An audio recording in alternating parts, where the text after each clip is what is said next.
The police expected tears. They expected a shaking voice, a broken woman, a wife in shock. But when they arrived, she was calm, too calm.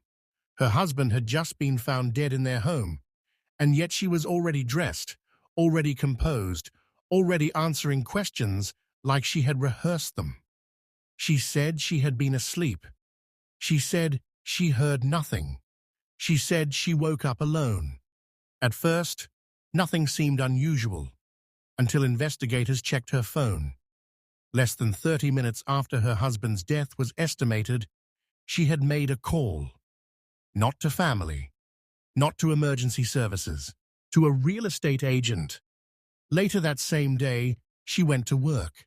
She laughed, she joked. She even told a co-worker she felt relieved. That word would haunt the case. Relieved. Friends of her husband were stunned. They said the couple had been fighting for months, that money was a constant issue, that he had recently talked about changing his will. And then another detail surfaced.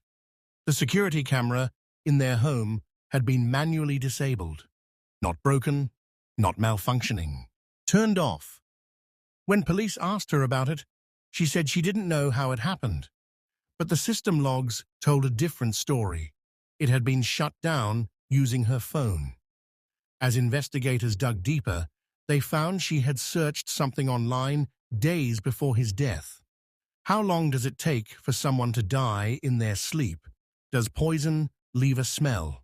How long before police determined time of death? When confronted, she said it was curiosity, stress, insomnia.